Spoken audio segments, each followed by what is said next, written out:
Hey, what's going on? Thanks so much for checking out the Wise Investor Collective. I'm guessing if you're here, you're interested in commercial real estate investing and the power of what commercial real estate can do for you, your family, your lifestyle, of course, your bank account, your finances. And if you're anything like me, when I first started getting into commercial real estate investing, I found it really daunting. I thought it was going to be way more complicated than it actually was. I thought I had to have all of this money and this experience and all these relationships established to even have a chance to get in the game. I didn't even know where to start. And by not having that clarity, it really got me discouraged. And what I want to do is just share with you a very simple roadmap right now, right here, to hopefully give you that encouragement that this is simple, this is achievable, and no matter where you're starting from or what your resources are or aren't, that this is 100% doable. So I'm going to share with you a very simple roadmap so you can gain that clarity and see how powerful this can be. And at the same time, if you want to learn more about the mastermind or the coaching and the one-on-one that we offer, great. Or at a minimum, just to have some ability to see the power of how this can be leveraged in your world. And you can use some of these things in this roadmap to further your investing journey. So why don't we dig in and I will show you a very simple strategy and roadmap and plan that many of myself and our community members are using to move the needle forward on their investing goals, and just how powerful this can become for finding your first or your next commercial real estate deal that nets you $50,000 a year in income. You do that year over year over year over year, right? 5 years, $250K in income, 10 years, $500,000 in income. I'm going to break it down so you can see tangibly what this looks like and how transformative it can actually be. You know, a lot of people ask me, why single family versus commercial real estate? Why do you think commercial is so much better? And getting my start in single family, wholesaling, flipping houses, buying single family rentals and duplexes and quadplexes, I quickly learned that one, it is a lot more time, energy, and management intensive to do residential. And I got to get a lot of these properties to get anywhere close to the income and earning potential that I have goals around for myself. And so when I learned about commercial real estate and the high income earning potential tied to these assets, the ROI on my time and my skills and my relationships and my capital was so much greater. And it really wasn't capped in a lot of ways like residential does. I really started to get excited about the power of commercial real estate. The beauty of this as well is, depending on the types of assets you decide to invest in commercial real estate, it's much less management intensive. The scale of your investment returns is far greater. There's a lot more value add opportunities that create even more upside than you could ever find in a residential deal that doesn't have a cap or a ceiling on how much you can inflate income or value tied to that particular asset. And most importantly, that is often overlooked, but equally, if not more powerful than the income and earning potential, is the tax savings and the income saving potential that are tied to commercial real estate assets. Of course, you get it in both, but commercial is going to be far greater, and there are many different strategies you can leverage on that front. So, breaking down real fast what one of my favorite value add strategies and formulas are in commercial real estate is the idea behind finding an undervalued asset that you can significantly increase the income and the overall value in it by doing a couple things that are a lot easier to do than in any other investment strategy in single family that you would find. And so what we like to do is to find and identify assets that are higher cap rate opportunities. The value of commercial real estate is always created through the net operating income divided by the cap rate tied to that particular property based on how it's being run. And so the higher the cap rate, the riskier or the less stabilized the asset or the income stream or the property itself is seen. Hence, you get a higher cap rate to buy it. Our goal is to buy those higher cap rate opportunities and find ways of increasing the revenue and lowering the expenses, which drives up the net operating income. How do we do that? Well, we improve the physical condition of these assets. We improve the management of these assets. We improve the tenants and the income tied to these assets. And by doing that, we can attract the right tenants. We can put in place the right leases, which is going to stabilize the income and the operations of the asset, which is going to increase the net operating income. And the more stable the asset and the income stream, what did we just say, right? It's going to drive down the cap rate. Higher cap rate, less stable, more volatile. Lower the cap rate, more stable. And we're going to be able to maximize the value of that particular property. When you maximize the value and the income of the property, then you can look at, do I want to BRRRR it and get my cash back out of it and redeploy it? Do I want to 1031 exchange it and take that equity growth that I just created and exchange it tax deferred into another asset? But this is a beautiful model that so many investors have used and continue to use when it comes to commercial real estate, because going back to that initial slide that I said, right? You get a higher income potential, you get a higher ROI on your time, your skills. It can be less management intensive, bigger returns. These value add opportunities can create massive upside as well as tax savings and depreciation. So this was my first value add deal. I bought this deal using none of my own money. As crazy as that sounds, I bought it for $850 and the seller carried back a little bit of paper for me. I used a promissory note for the down payment and construction funds. And I bought this when it was generating $120,000 in income from the tenants. There was an occupancy still left, so I saw some value add to get another tenant in there and increase the revenue. The expenses were pretty low. They were self-managing it. So I knew those were going to jump up a little bit, but again, still an opportunity there. The NOI was $75,000 and I got this just around a 9 cap. Well, when I went in, I improved the physical condition, painted it, roofs, parking lot, fixed up some of the HVACs. I got that vacancy filled. Now my rents were up to $160. So I increased the income. The expenses went up a little bit because I added property management in and some other things to run it properly. But my NOI jumped from 75 to 100,000. And based on stabilized 100% occupied shopping centers, the cap rate comparable was around a 7 to an 8 cap. So at a 7.5 cap, the NOI divided by that 7.5% was a $1.35 million value. So I just jumped the value from $850 up to $1.35. And guess what? This also was generating about $48,000 a year in net cash flow after I paid my mortgage and my taxes and my operating expenses. And that was my aha light bulb moment of going, this is my roadmap to $250,000 in income. If I can just do one of these properties a year, just one, I don't need to flip 10 houses, 50 houses. I don't need to wholesale 100 houses. If I can just buy one commercial property a year and find a way to, when all is said and done, I've paid all my expenses, I've paid my mortgage to the bank, and there's $50,000 a year left over for me every year, and I can just stack one property a year, year over year. This is my roadmap to getting to $250,000 in income.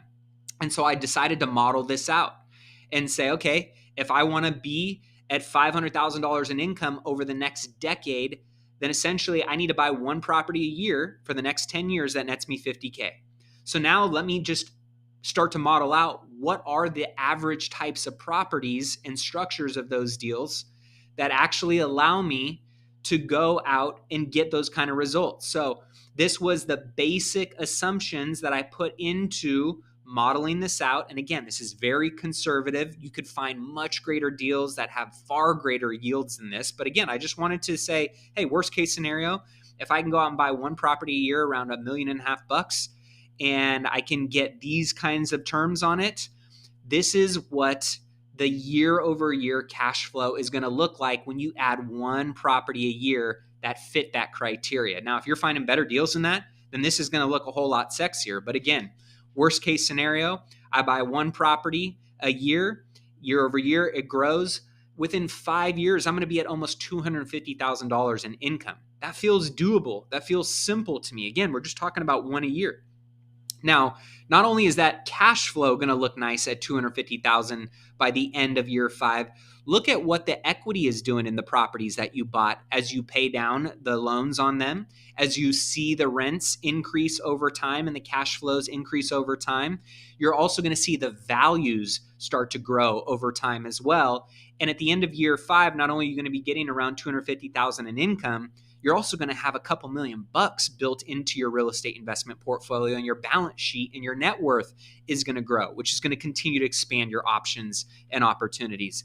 But let's take this a step further, and let's talk about if we were to do this for one a year for a decade straight, which is ultimately my hope and wish for everybody. Is real estate is a get rich slow.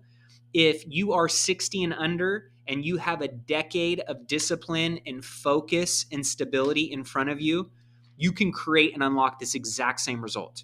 And so when I looked at the 500K roadmap, check this out. At the end of year 10, if you just did that same simple plan on that $1.5 million purchase that nets you $50K a year, this thing is going to be up to almost $600,000 a year in cash flow coming to you in a decade if you follow a simple plan. Now, let's check out the equity growth. This is pretty cool. Not only are you getting close to $600,000 a year in cash flow at the end of year 10, you've got now about $10 million in equity in these properties that you can use as a safety net, right? To go and get more potential opportunities or business loans, to go out and raise more money for your deals, to use as collateral, or just to sit on 10 million bucks in equity and just be safe and conservative. Whatever it is that you want to do, this becomes a massive bargaining chip in your portfolio and your wealth building and your cash flow opportunities going forward. So I figured giving you some clarity on how powerful this strategy can look and how simple it can be. Now, of course, you got to execute. There's things that go into this, and we talk a lot about that pretty much all day, every day inside the mastermind community, inside of our coaching. But that being said, clarity is number one. And if you can see and envision this for yourself, right, then you can start to think about how to move the needle forward on some of your investing goals.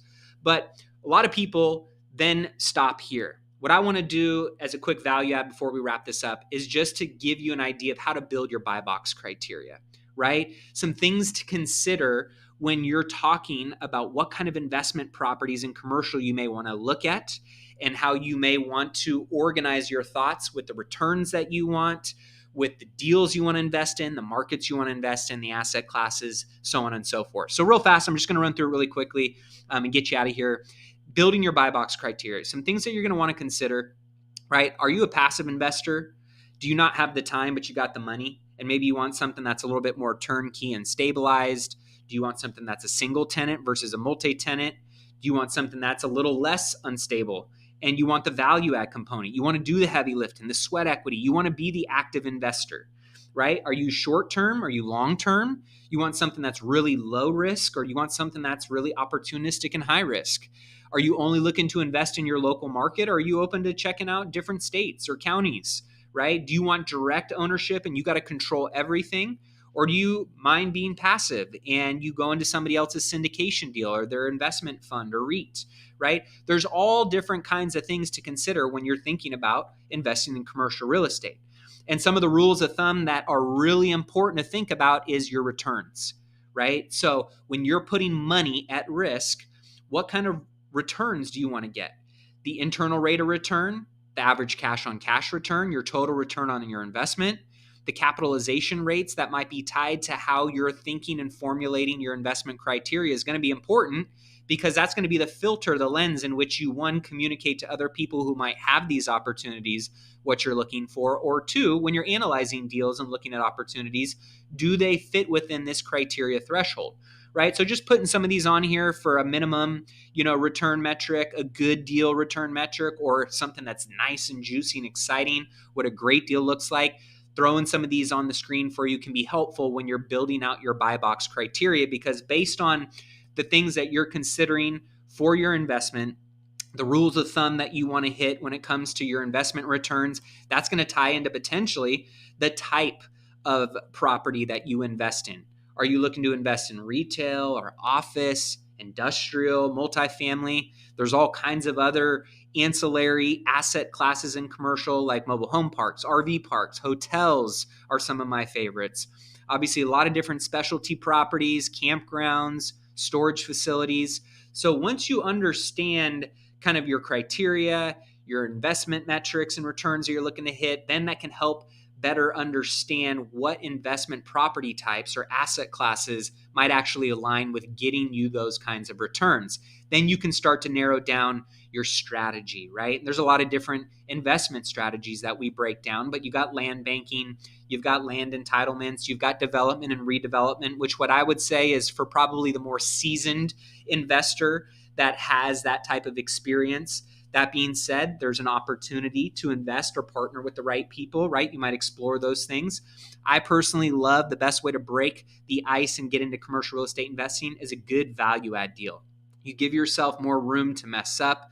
It gives you the ability to burr and create that value and get your cash back out, redeploy it. But maybe you're just somebody that says, hey, you know what? I don't want anything too crazy. I just want to buy something stable. I'm a long-term buy and hold investor, right? I want the long-term appreciation, the cash flow. That's fine too.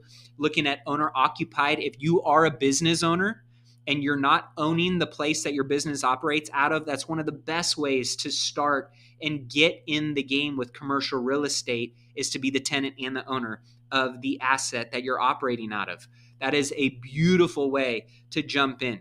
But there's a lot of different ways that you can create value in commercial real estate. Anything that you know you can raise the rent on or create rental increases in income, renegotiate leases, improving occupancy rates, lowering vacancies, right? Finding ways to reduce your expenses or costs tied to these properties, improving the physical condition with the upgrades, repurposing them, finding different ways to add revenue streams, creating better operational efficiencies, right? Using tax strategies that other people aren't. There's so many different ways that you can literally create a massive ROI without swinging a hammer and just using your brain. Having vision, seeing things that other people don't, connecting dots. And that's why I always love to say is commercial real estate is like chess. And for sharp minds, it's one of the best ways to build wealth, which I assume is why you are investing in your time to find a new skill set that you can put on your wealth building tool belt to go out and really move the needle forward in a way that is significant and substantial. And that's why I love commercial real estate investing. It's what I did on 3 of my hotels where I basically used other people's money and we created value add by increasing the revenues, increasing the physical condition of these properties, finding operational efficiencies by adding in technology and lowering expenses. What did we do? We improved the NOI, we stabilized the income stream, which lowered our cap rate, which inflated the value, and it generated really nice, sexy returns. This is possible on any commercial real estate asset, not just hotels. Now, you might be saying, this sounds great, but how the heck do I find these deals once I put, all of this criteria together? Just real fast, we dig into these in much more depth inside of the community and the mastermind, but I wanted to at least give you a couple places to start with.